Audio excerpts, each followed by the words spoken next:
you are looking at the first published book I ever made.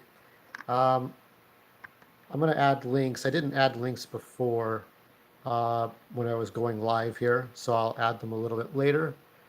And you will see it's called The Outcasters Drake. It's on Amazon. It's on Barnes and Noble. I'll give you at least one link for this. I got a little bit. It's what? Just 8 after 12 noon time, so Los Angeles time. So what the fuck you want? I'm tired. I'm going through a lot. I'm going through a lot of mental bullshit, family members and such. That's how it is. So this is the first book I ever made. You can see if you saw part one, you know what this art is. This is this book took me a while. I looked at another book called Star Wars, a Star Wars encyclopedia, and I wanted to do my stories 8.5 by 11, but I realized that was a mistake.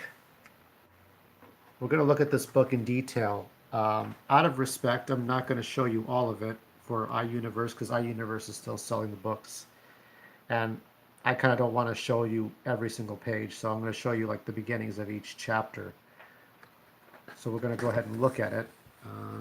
And I will show you the interior a bit better here. This is The Outcasters Drake, a novel. This took me about 6 months. I went to a Cal State University and typed up just about all of it for 6 months straight. 2007. I wrote some other, you know, if you don't like this book, don't read it. Some other thing, but whatever. These are my dedications to certain people. Uh, yeah, I wrote some sardonic humor. Life is a kaleidoscope. It is a garden when we read novels. I believe in some of this. It is a strange book. This is the introduction. This is now I divided this book into 10 ages. Fallen idols divide. I don't remember. It was a sentence that was divided up into 10 sections. It was a whole sentence, but that was what I was going for, a gimmick. Now, this first chapter was called The Baby Years. It was dealing with Drake as a baby, going from, I guess, babyhood to 13 or 14 years old.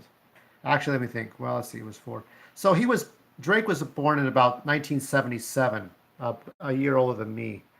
Uh, it's just going, when I showed the illustration of Drake feeding the ducks and stuff like that, going over his dad having a heart attack and dying, and his mom having cancer, and Drake would have to go to a new place. That's what it was about. Him dealing with his parents, so that Drake would go to a new. He would go to his aunt Sophie's house and deal with his cousin Jerry. His cousin Jerry's in a gang, so at this point, Drake feels like, what is his life about? What if he could become a great leader? Mostly the story deals with Drake just growing up and dealing with his aunt Sophie, his uncle Pedro, and his cousin Gerardo, who is in a gang and is I think he's a year older. So um, Drake just deals with just the stress of his cousin, and he meets Missy in this chapter, and then he meets other people who are friends like him. And in this chapter, he actually loses Missy. This is the chapter where, now it's told from Drake's point of view, so we never see the entire picture. But now these are his friends, Drake, Kelly, Nina, and Sammy. And of course, Missy Valencio. They make up the normals. When I first wrote The Outcasters back in 2000, they were comic strips. They were gags for jokes for fun. But later on, I decided I was going to make them a little more serious. So I wrote some outlines called The Normals, which was about these 5 characters, Drake, Kelly, Nena, Sammy, and Missy, about these kids, these happy-go-lucky kids with kind of like Disney think of Kit and Krista from the Nintendo YouTube channel, and think of the Disney kids, and they're like they'll talk, they'll joke with each other, but they'll be nice to each other. They don't talk, they don't swear, they don't talk mean and nasty. So they're nice people, right? Um, Let me see what else I got. Chapter 5. What is this about? Okay, chapter 5. So chapter 4, this is the second age. I'm confusing you here. Chapter 4 is when Jerry shoots Missy in the back or in the chest. Jerry is in the backstory is that Jerry gets into a shootout with a rival gang because he's in a gang over a broken car, and they do this shootout in an aqueduct, and Jerry runs into Drake and Missy out in the rain over a bridge. Um, the three of them encounter each other, and Jerry shoots Missy in the chest, and Drake loses her. Missy dies, and Drake and Jerry get into a fight, and a tanker explodes, and Jerry disappears. So Drake starts to change. He goes from being this nice little kid who wanted to help his mom and dad, who wanted to be nice to his aunt and uncle, and he started to smile less. He started to shut down. So this was about transformation. Fallen idols unite. So the way I wrote all this stuff is, I'm all over the place. I apologize. I am all over the fucking place, but I'm trying to explain it all. I wrote it like this, like long sentences with the quotations thrown in there. That's just the way I wrote it. I thought it was right, and it wasn't, but that was 2007. So when I did the Outcasts from comic strip characters to the normals, and then finally I wanted to write Drake, Rye, Gino, Rosemary, and Jorge, the main five, as council leaders of East Los Angeles doing different deeds. So I wrote out outlines of them doing heroic deeds for the people of East LA. At some point I got over all that, but some of the work that I did in those outlines turned into this book. Drake at this point in this chapter commits suicide, or tries to commit suicide. And then he meets Rye, which is the Asian smart kid. Rye is the little Japanese kid who can build anything. Rye is getting assaulted by gang members. I think they're black or Mexican, I don't remember. But he gets assaulted, and Drake comes to his rescue. So Drake and Rye meet, and there's a plot where Missy's grave is robbed. Somebody has stolen Missy's body, and Missy's mom, Chai Valencio, wants Drake to go and find out what happened. So Drake goes to the council of East LA, the original council, and the council kind of just snubs him. They're just very civil but bitter, and they don't want to help him. So he goes, he tries to figure out what to do, and he can't figure out what to do, so he tries to kill himself, and Rye comes to his rescue. Jerry sends a threatening note saying that he's got Missy's body and that he wants to confront Drake. So Drake takes Rye with him. All the time, Drake has Rye in his custody because Rye, in his own story, killed his captors because the captors killed his father. It's a lot of strange entanglements of stories. So at the end, Rye ends up with Drake, and Drake teaches Rye English from Japanese. Then we introduce Gino. This gets a little bit boring, I understand that. Rosemary.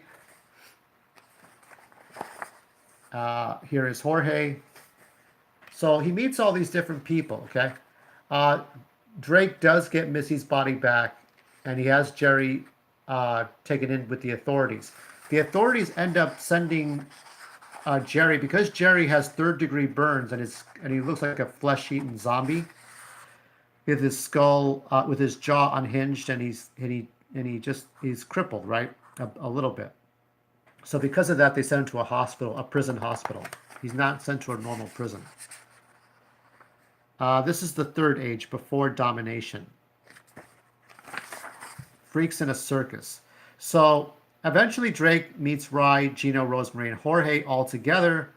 Rosemary runs a children's salon for cutting kids' haircuts. Gino is just a bum, and Jorge does amateur wrestling.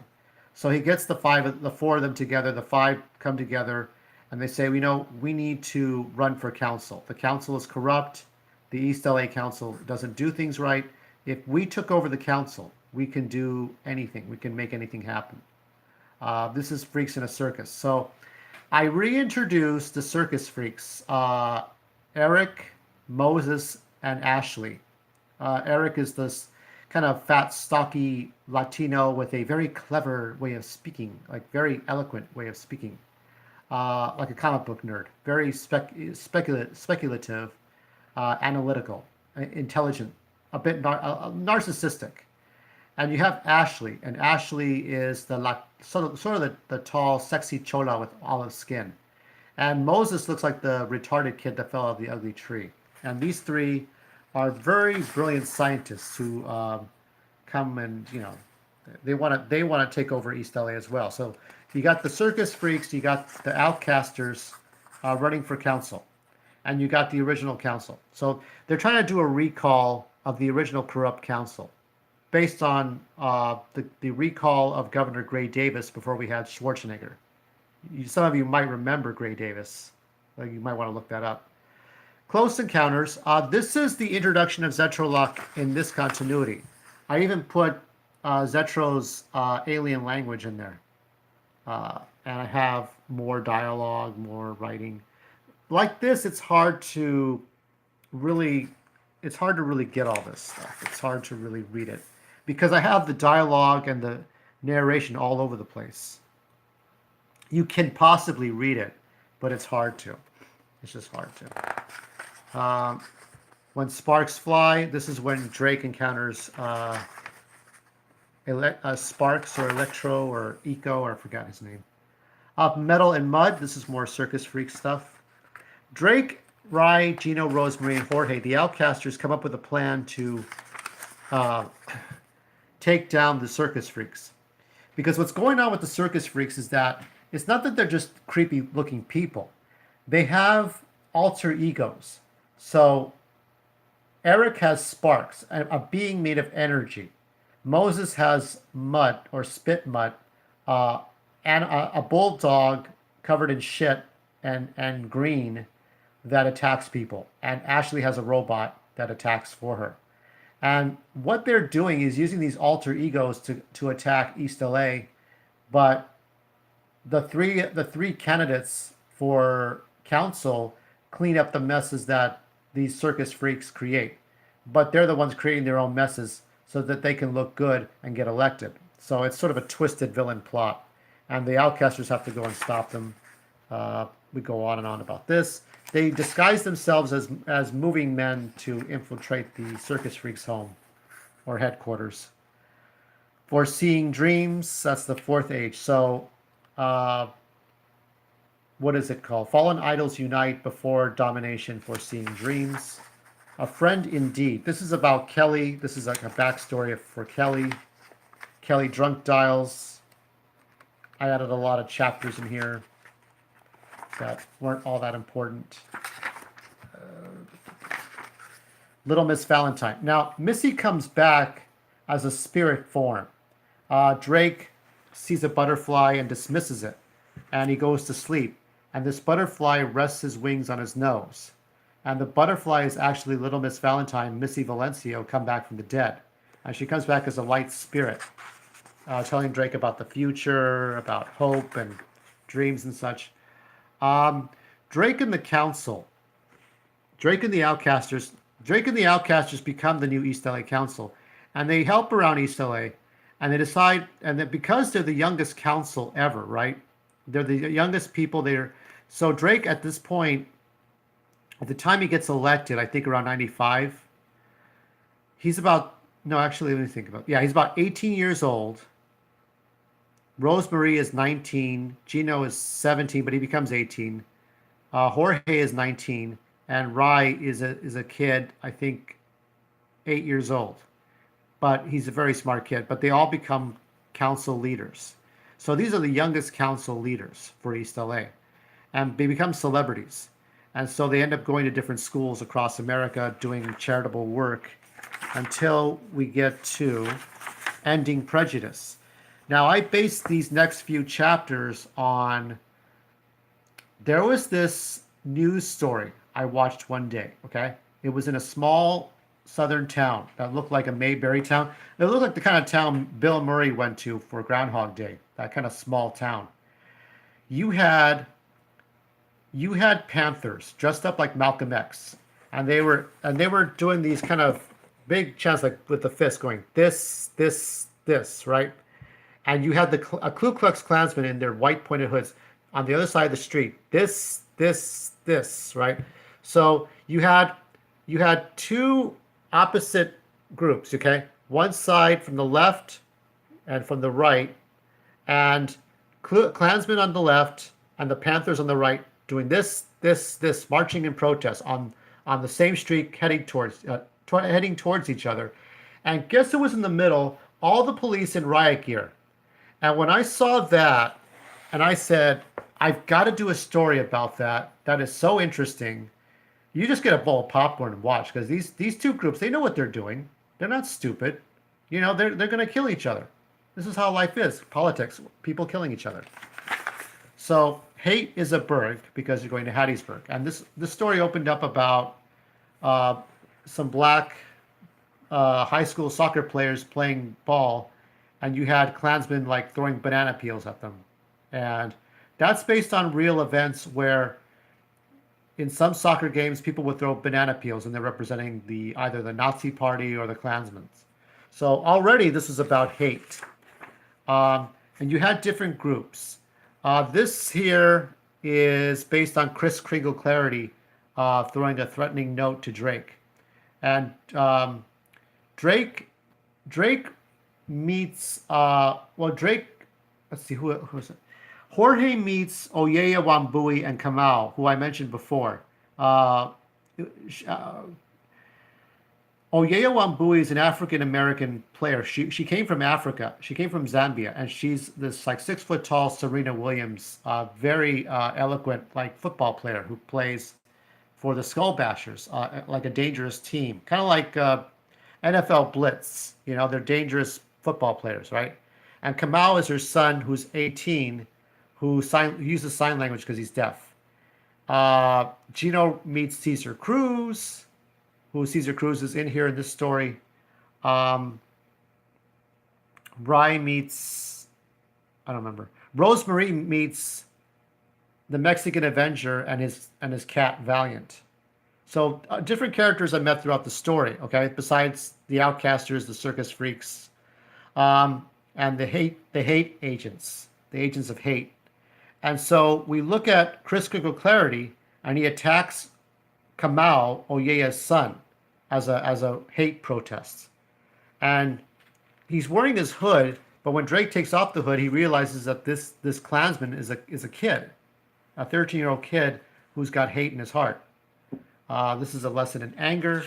So Drake ends up talking to Marcus Navarre, a leader of the Panthers who rides motorcycles. I think he's gay. There's different political factions here, orientations. And then there's Rudy Hesper, who runs a restaurant who doesn't like Mexicans, so he kicks him out of his restaurant. So there's all kinds of hate going on. Rudy Hesper was a character I created who would buy black people's silence with money, or buy off Asian people's silence with money. Like, he would find out how corrupt certain race groups are. Like, if you're Latino and you've been doing some illegal shit, like serious illegal shit, Rudy will find out, and he'll use it against you. He'll try to own you, to say, well, you're going to work for me, and if you don't, I'll have you deported, or I'll have you arrested. I'll throw out the evidence that you did these crimes. And he does it only to like minorities. So Rudy's like a mobster. He's like a mean ass mobster who he has one blue eye, one brown eye, and he holds a giant scythe. And he's just this. He looks like a big. He kind of looks like like Bill Goldberg almost, but with no mustache and a beard. I made a story that he was actually Amish, and then he left his Amish country to become this Nazi war party criminal. So that's who he was. So you got all these different enemies of hate. And lastly, also you have, besides the Klansmen, the Panthers, and the Nazis, you have Laura Schaefer of the Pink Society, who kind of looks like Allison Mack, which is ironic because Allison's guilty of other stuff. And, you know, we have corrupt councils in Hattiesburg, Mississippi, wards and stuff. Um, you know, Rosemary Chris tries to rape Rosemary. There's a whole bunch of dark stuff. This stuff gets really dark. And then there's a foolish pride parade in which, you know, the Outcasters have to fight the hate groups, casualties of war. Now, this is where the Outcasters break into the headquarters of the Klansmen, the Pink Society. They could have, I mean, the Outcasters could have just went home, but they wanted to prove a point by going after the hate groups. So they all got arrested as a result, while prejudging the end. This was about Drake living a Twilight Zone. At this point, earlier in the book, Drake and the others encounter an alien, as I mentioned, Zetralok. They take down the robot, grab his head, and stuff it in the freezer to preserve it. But Jerry finds out about the head because Zetralok uses the electrical equipment inside the refrigerator to send a message through the electricity and through the telephone wiring. I bullshitted that. So that Jerry would know where Zetralok is, so he would break into Drake's house and take the head and run off with it. This sets up the story of the Devastators. So Drake, Rye, Rosemary, Jorge, and Gino have a dream about the future. And I introduced Kaleido a bit. By reaching goals. So, yeah, this is the Dance of Romance. This is the Outcasters 10 years later. Here is where I introduced the Devastators. I introduced Jerry the Reaper. Jerry as he appears now as a monster, right? Zetralok, who's in the... Now, the thing is, Jerry and Zetro are in the background. And meanwhile, you have Violet, you have Jesus, and you have Huicho, which are Violet's half-sister, Jorge's brother, and Gino's uncle, making money off of alien artifacts and products. And this sets up Grim Planet 11 years or 9 years later. But this is stuff that I worked on. And this is Drake visiting his mother, based on my own mother. This is Last Testament. I actually don't know what this chapter is about. Stuff. Oh, I think it's about Drake addressing his future, the children of the future. I think that's what it was. Until Devastation, by reaching goals, until Devastation, Alien Rex. This is where I do think, let me see. Yeah. So I'll show you something here. Jerry Scarface Amaria. He is 5 foot tall. So he is 5 foot 10 inches tall, 162 pounds.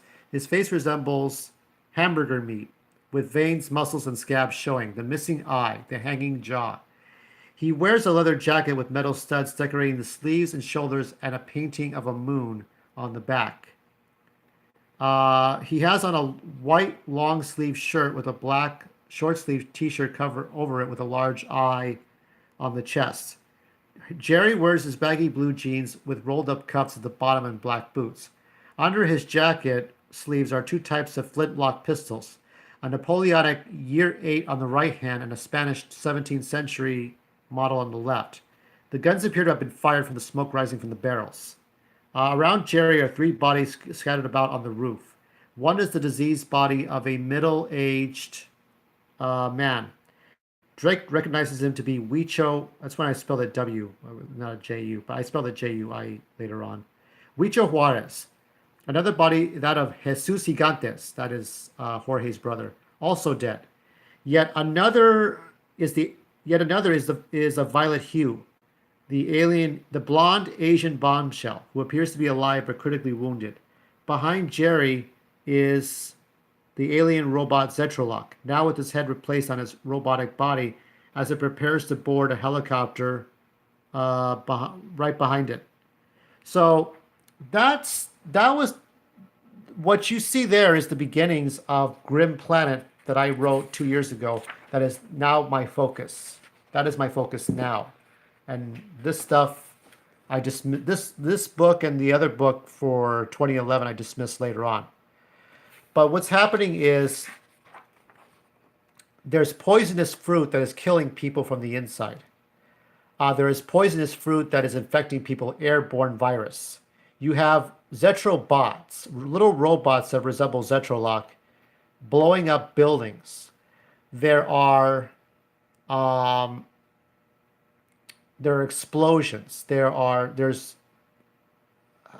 poisonous rain, acid rain. So we go to the deaths of certain characters. This chapter VE introduces the vampire universe and I will show you that book. I will give you commentary on this on Dire Vampire Shire for 2011. I will show that later on. I may show that in the middle of the week, one of these weeks, probably in September, late September. Stay tuned for that. It's about Drake being reborn as a fly on the wall. Drake kills himself after seeing the devastation of the world around him. So, that's another thing here. Divides the earth until devastation divides the earth. And then we got Cuauhtémoc. So Drake becomes a fly in a parallel universe after he kills himself, and then he becomes a 5-foot hooded crow, or 4-foot hooded crow. He runs into Rosa, who was formerly Rosemarie, who was mutated. Gino is mutated and is a doctor. Rai is mutated and he has a giant head, and Jorge is mutated into a green monster. But the Outcasters reunite, and they go after Zetralok and take over, and try to take back the Earth. Because Zetralok's plot was to ultimately take over the planet Earth after it left its home planet. Zetralok was a refugee who was trying to become the mayor or governor of its city on its home planet. And it killed its own people. When the alien creature did not get its way, it killed its own people. But Zetro was suffering from an alien virus, from a disease. And he ended up making a robot to put his brain inside. So Zetro's brain is in a robot body when it comes to Earth. And then Drake and the others find this robot in the forests, kind of a la the Blair Witch Project. That one inspired me, the Blair Witch Project. And then you have Jerry looking for the robot.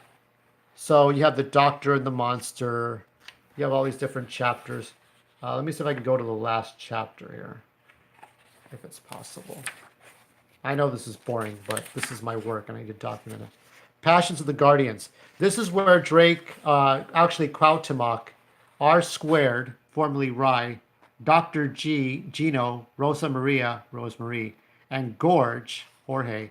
This is where the Outcasters take on King Zetro and defeat him once and for all. And when Drake Drake is supposed to euthanize, they have a giant euthanizer. Sorry, spitting break here. Drake helps Rai turn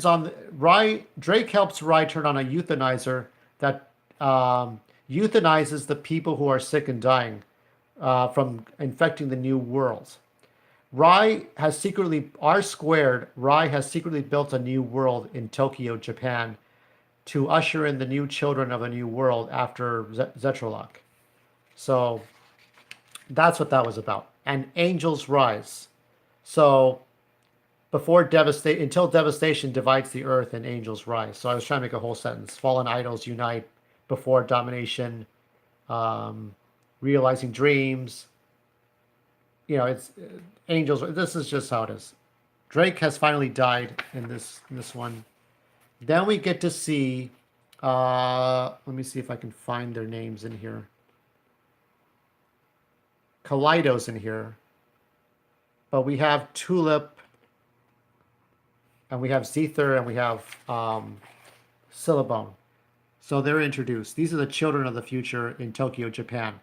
And the city is called New Day, Nations Uniting Diversity Among Equals. Zetralock, somebody once told me Zetralock, Z as in zebra, Etroloc, sounded like a medicine, like it was so stupid. But Zetralock is backwards for color Tez. And what do you think of when you think of color Tez? You think of color, but you can also think of Columbus and Cortez, Christopher Columbus and Hernan Cortez. And what are these two people famous for doing? They're famous for coming to the New World and killing a lot of people and trying to dominate the world. So that's what Zetralock comes out of. This is commentary for all my stuff, for all my chapters. I make a rant about Gloria Steinem, I think. So I got here. Creating the Outcasters, like how I came about doing all that. And this is about my real life. And here's the gallery. And these are the black and white editions of all the stuff I showed you already. I don't think I showed you this one. This is an Jerry. And here's Missy as an angel, as a butterfly. I've shown you this one before. This one I showed before. These two I showed before. Didn't show this one. This is Jerry over Drake. Drake over Jerry. Jerry kills himself because he realizes he saw the future. And he saw that what he was doing was wrong, but he just didn't care. And he sacrificed himself. He took his own life. Here's Cuauhtémoc. It is extremely difficult to follow anything I'm saying. And that's fine. You don't have to. I'll show a little bit of this story tomorrow, but not a whole lot. Overall, this book was a bitch to put together. It was a pain in the ass. I'm okay with it, but I wish I could have waited longer to do something else. This book took me 6 months. I published it through iUniverse in November of 2007. We are coming upon the 11th anniversary of that. Did I have fun? Yeah, I had fun with it. I don't think it was the worst time in the world. And, like I said, if you want a copy of it, it's out there. Even if you don't like the story, it's a mess. You're right, it is a fucking mess. And I promise you that Dire Vampire Shire, Grim Planet, Grey Patriarchy, and Green Pueblo is way, way, way, way, like, give a finger to this one, way better than this book, okay? So don't worry about it. Don't get upset about it. It's way better, okay? I wrote those books as a 40-year-old man, 39 going on 40, 38, 39, 40 years old, okay? And versus writing this book in my late 20s, early 30s. So there's a big old difference in how I write. I'm going to do another video tomorrow, and I will do another MGTOW video for Tuesday. Check out my last night's videos for cooking. This is Maestro Drake signing off. Be kind, be cruel, be you.